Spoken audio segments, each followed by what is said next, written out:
Hello everyone. In the previous video, I discussed about the primary immunodeficiency in a nutshell. But in this video today, I am going to discuss about every disease in a elaborative manner. So first, in this video, we are going to discuss B cell defect which causing primary immunodeficiency. So, as I said before, the primary immunodeficiency divided into 5 types.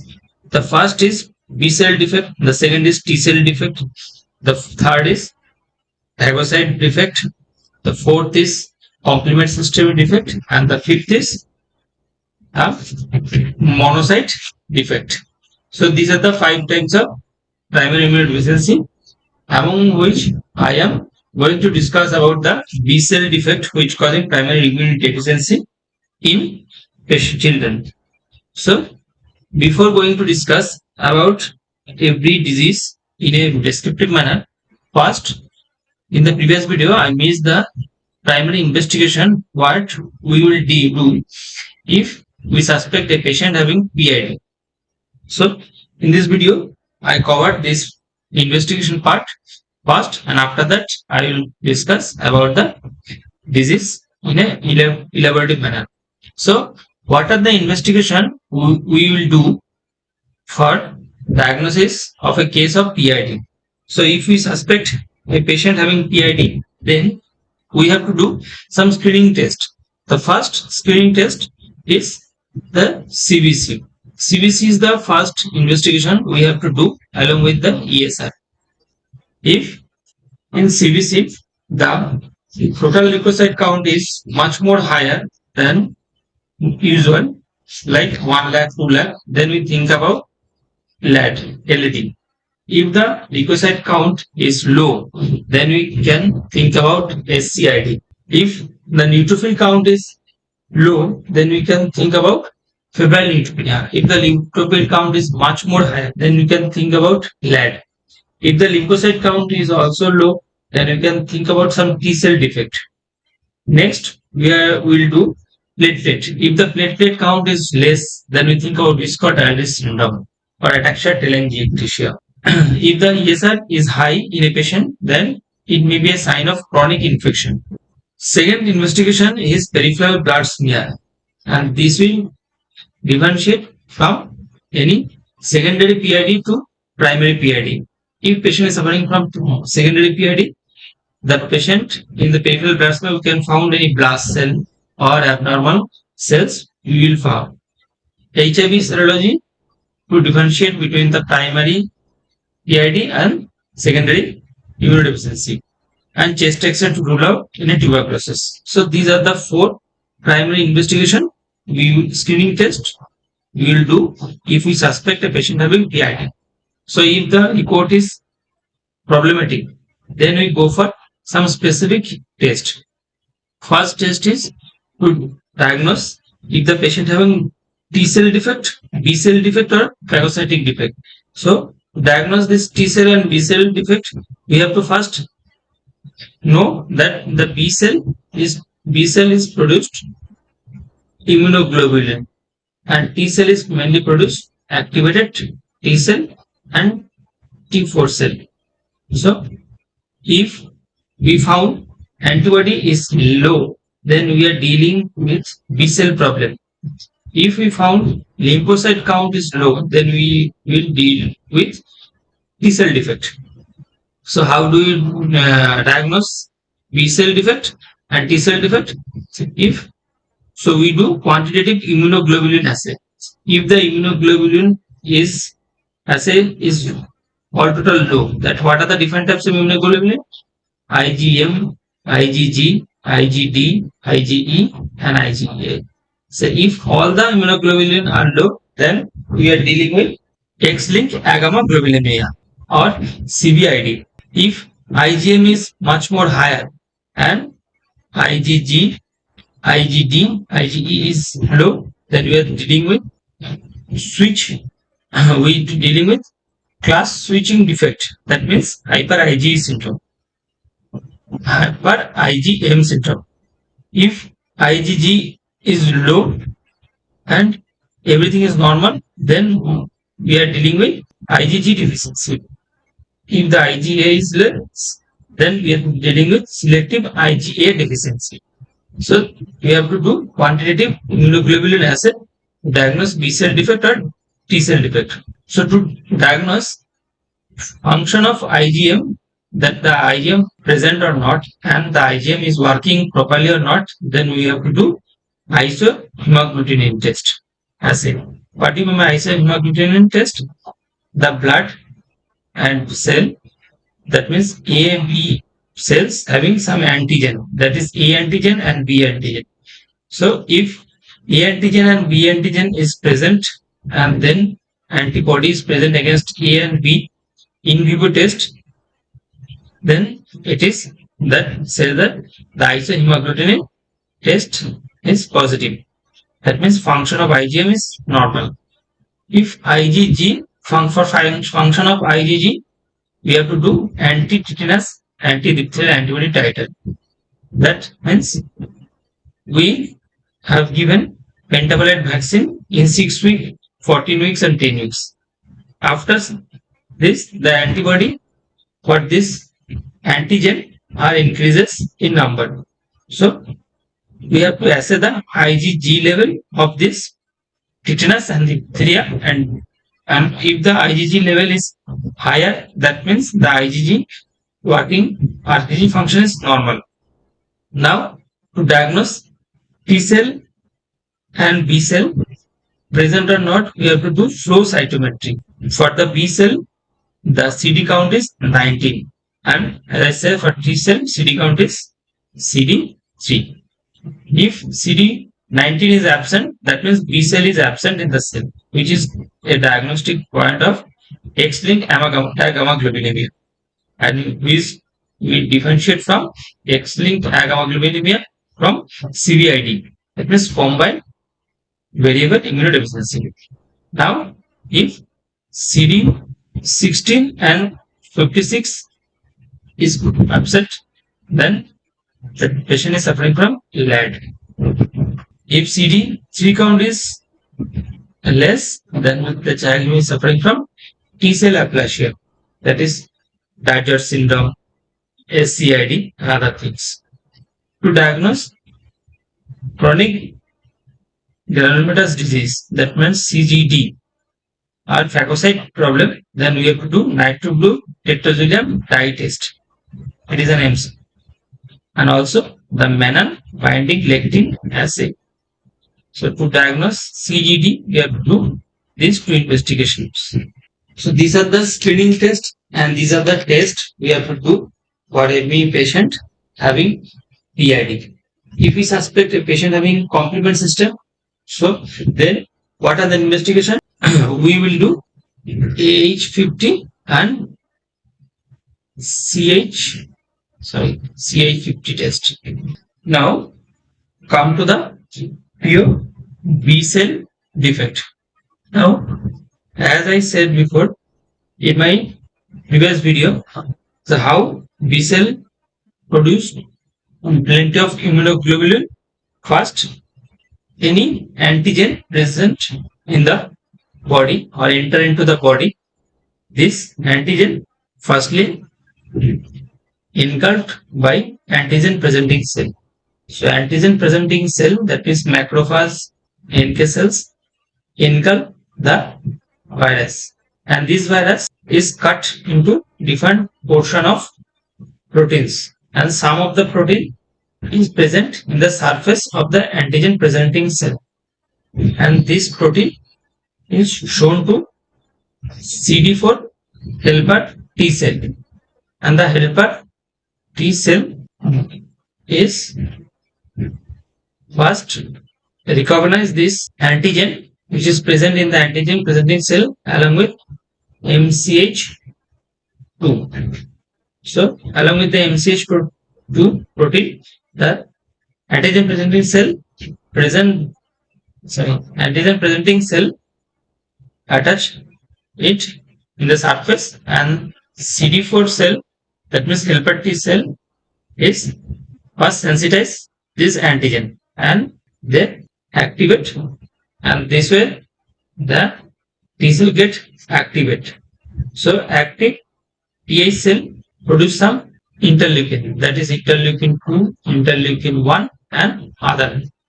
This interleukin 2 is stimulate the B cell. So now the B cell and the helper T cell now get attached.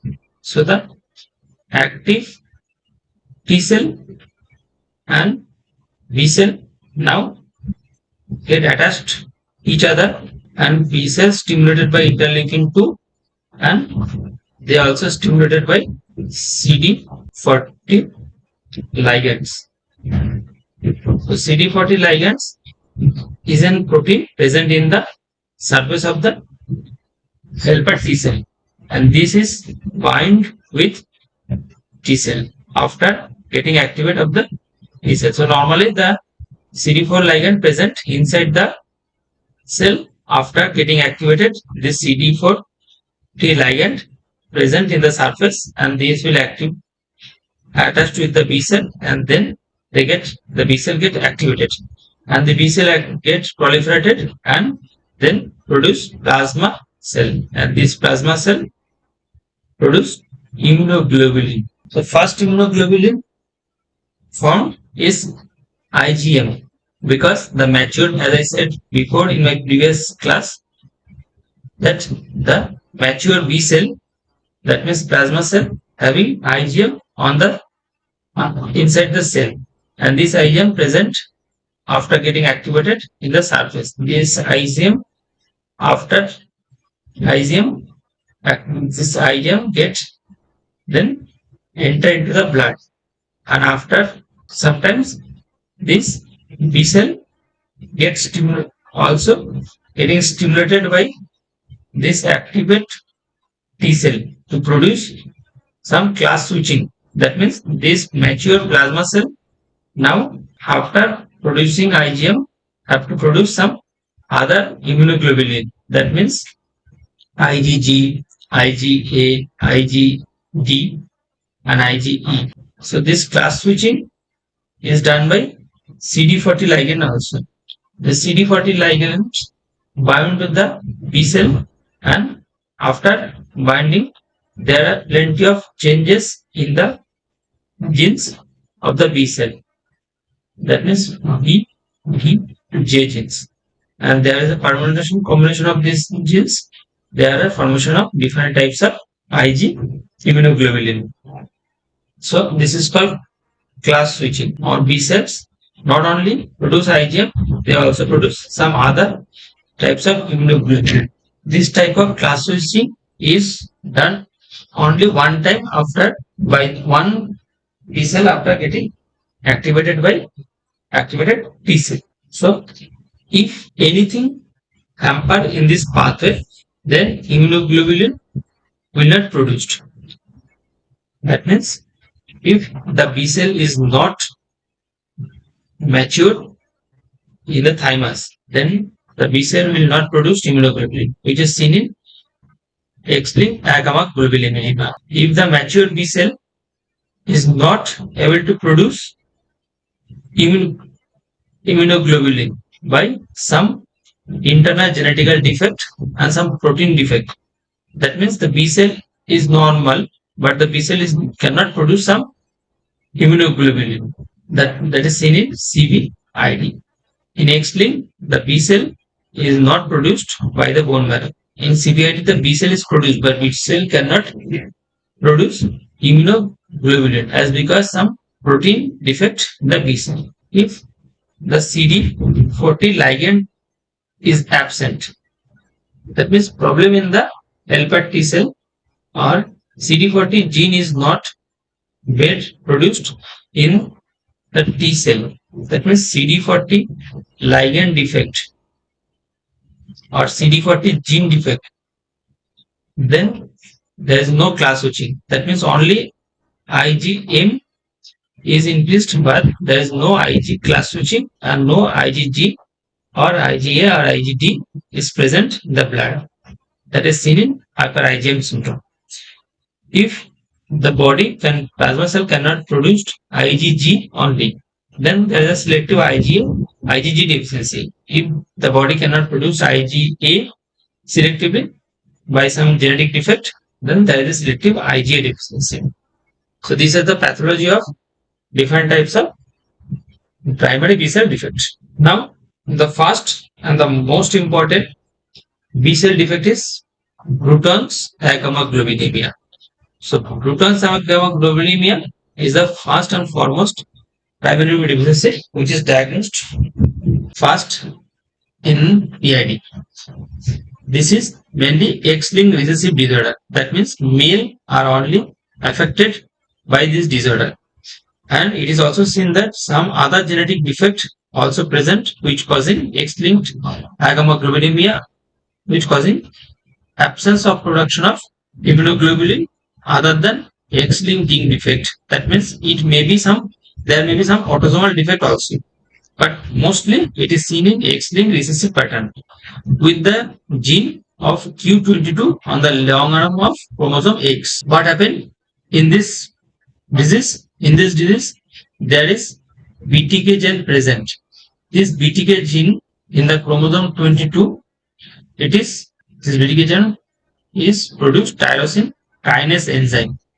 This tyrosine kinase enzyme is make the pro B cell. That means progenitor B cell to premature B cell. And after that, there are several other maturation and which produce mature B cell, and this mature B cell produce immunoglobulin. So, due to the defect of this BTK gene, the tyrosine kinase is not produced. So this tyrosine kinase, due to tyrosine kinase enzyme deficiency, the PB cell will not produce. So pro B cell will not produce pre-B cell. So there is no immunoglobulin. So there is a lack of immunoglobulin, and the child is suffering from some chronic infection. The child is mainly suffering from some, as I said, B cell mainly kill the capsular and the polysaccharide bacteria and some virus also. So the child is suffering from Streptococcus pneumoniae infection, H. influenza infection, staph infection, or some mycoplasma infection and capsular organism infection. The virus which will hamper the life of the patient is mainly the hepatitis and enterovirus. Pneumocystis jirovecii infection is not seen frequently in this patient.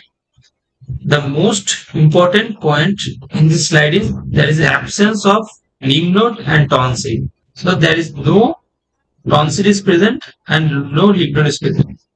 And the child mainly present after 6 months after the antibody is deficient in the body.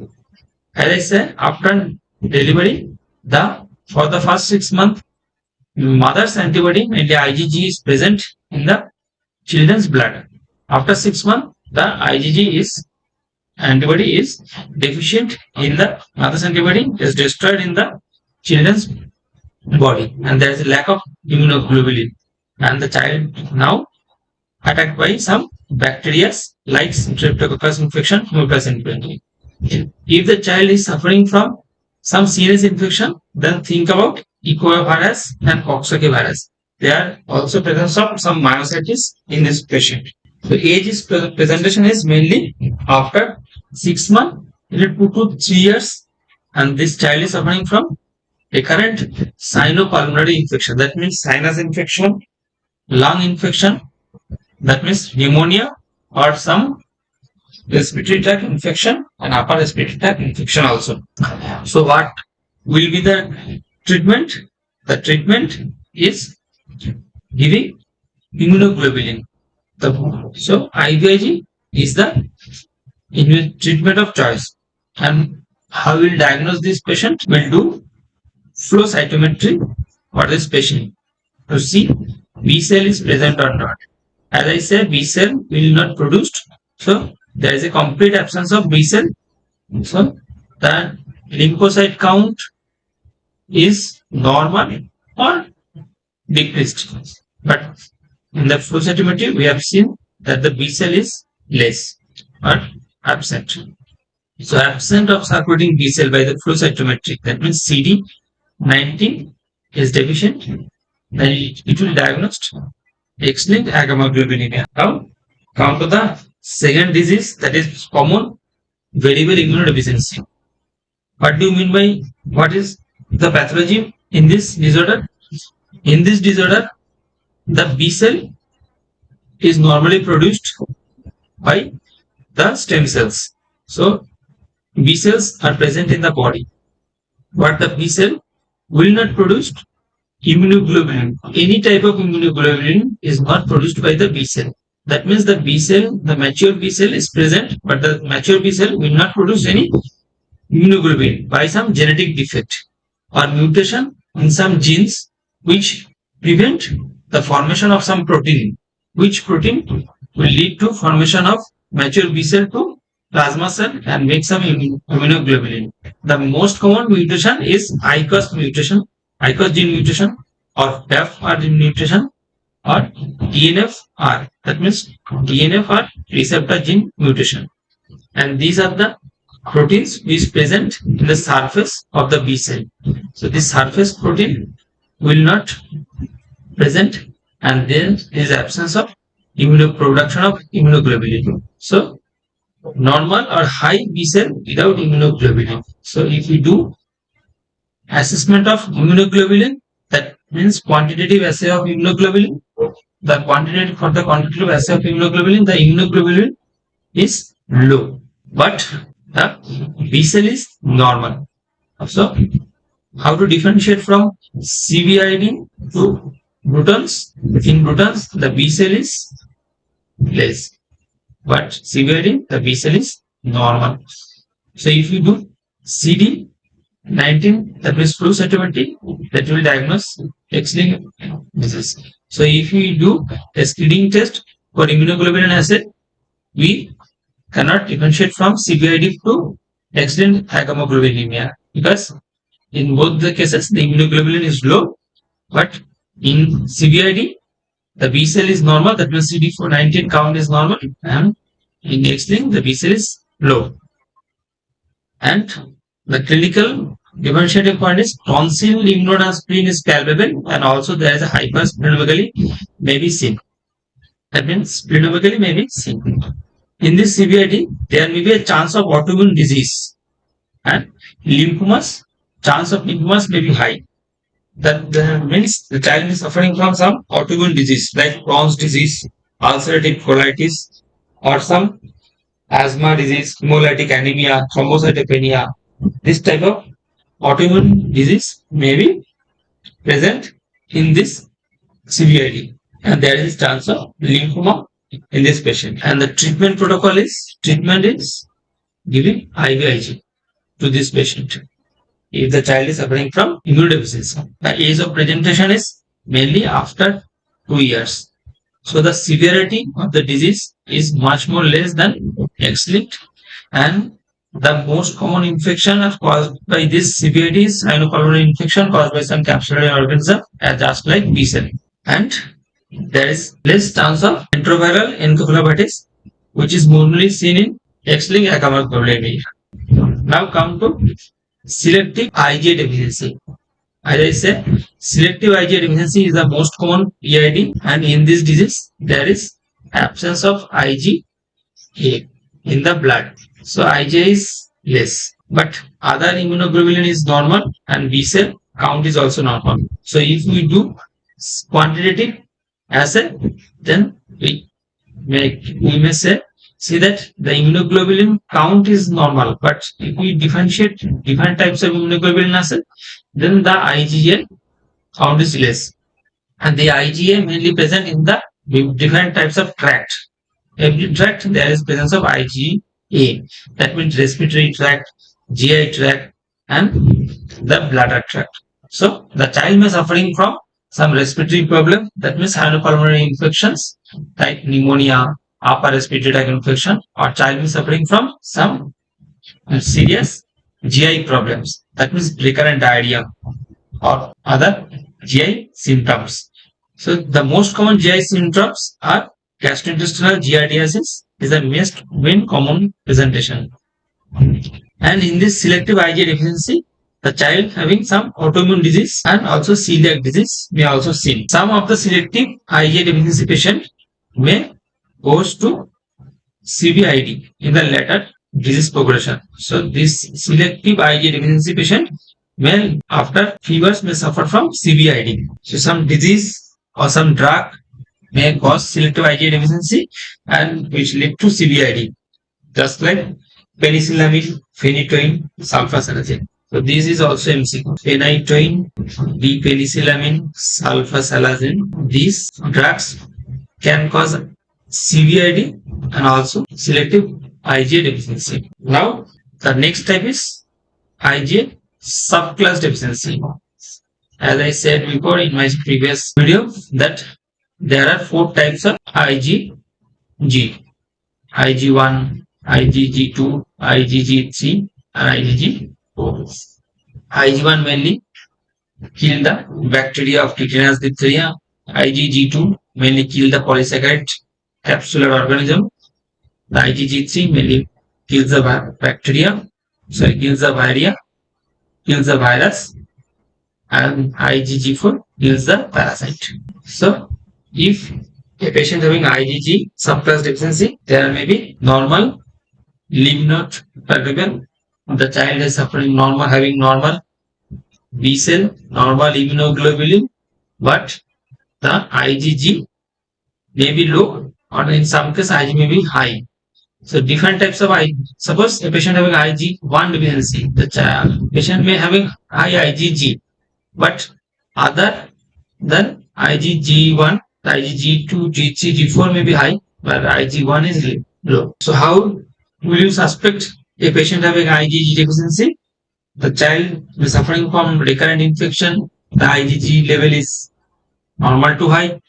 The child having some polysaccharide antigen deficiency, and the CD count is normal. CD count is normal. CD19 is normal.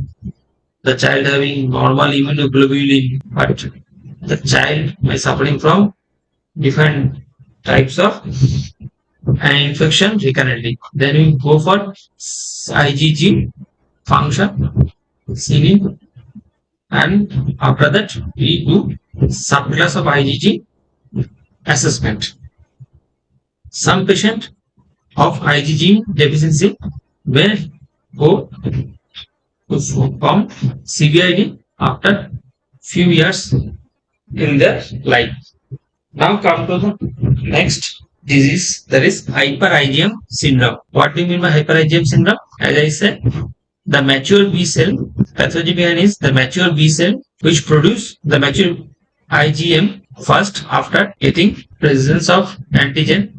After that, the mature B cell next goes to form class switching and form IgG, IgA and Ig. And Ig. In this disease, the mature B cell cannot produce this IgG, IgA and IgE. Only they produced IgM because the class switching is not present. That means the B cell after the antigen present in the with the mature B cell, they only produce IgM and they cannot shift to next IgG and memory cell. That means there is a class switching defect, and the main defect then is CD40 ligand gene mutation, and it is X-linked recessive pattern. That means only male patient are affected, and there is absence of lymph node, and tonsil may be present, or sometimes there is no tonsil. The child may suffering from opportunistic infection like pneumocystis jirovecii. Only this type of only this hyper IgM syndrome, the child is suffering from opportunistic infection. On other types of B cell defect, the patient is not infected by some opportunistic infections, but only this type of disease, the child is suffering from opportunistic infection. Why? Because this CD14 ligand is not present in the B cell. That means there is B cell is not defective in this disease. The B cell is normal. Only the defect is in the T cell. That means helper T cell. That means helper T cell is defective and the helper T cell ligands present in the helper T cell is not comes to in the surface. So as because the T cell is defective, there is absence, no production of no immunoglobulin, and also this helper T cell also not stimulate the monocyte and some cytotoxic T cell. So opportunistic infection mainly killed by this cytotoxic T cell. So if the cytotoxic T cell is not activated, child is suffering from opportunistic infection like pneumocystis cerevisiae infection. Now, other than X-linked recessive disorder, hyper-IgM syndrome can seen in some autosomal recessive pattern also. The main gene which are defective and causing hyper-IgM syndrome, that is PID, UNG and CD40 gene defect. These genes are mainly present in the B cell and the child is suffering from B cell defect, not the T cell defect. So the child do not have some opportunistic infection, just like seen in X-linked IgM, hyper-IgM syndrome. The AID means is activation induced cytidine deaminase. The UNG means uracidin DNA glycosylase gene and CD40 gene. And then these genes are present in the B cell protein and they produce some protein, and this protein mainly causing stimulation of the VDGA gene to produce some combination formation and produce class switching protein. So in this case, the protein is not produced and there is formation is not done. So the child may suffering from normal cyanopulmonary infection, but the child may not be suffering from some neurocystic cerevisiae infection, just like extreme recessive disorder. The child in autosomal recessive pattern may suffering from autoimmune disease like hemolytic anemias, autoimmune hepatitis, immunothrombocytopenic purpura, or diabetes mellitus. The treatment is stem cell transplantation. In this disease, and only the B cell defect in which stem cell transplantation is the treatment of choice other than IVIG. So IVIG is the second line of treatment and stem cell transplantation is the first and foremost line of treatment. In this hyper-IgM syndrome, the IgM count is low and other IgG count is low, IgA count is low and IgE count is low, but IgM count is high. And the memory cell, that means CD27 plus cell is deficient. So no memory cell is produced. So these are all B cell defect. Next video we will discuss about some T cell defect. Thank you.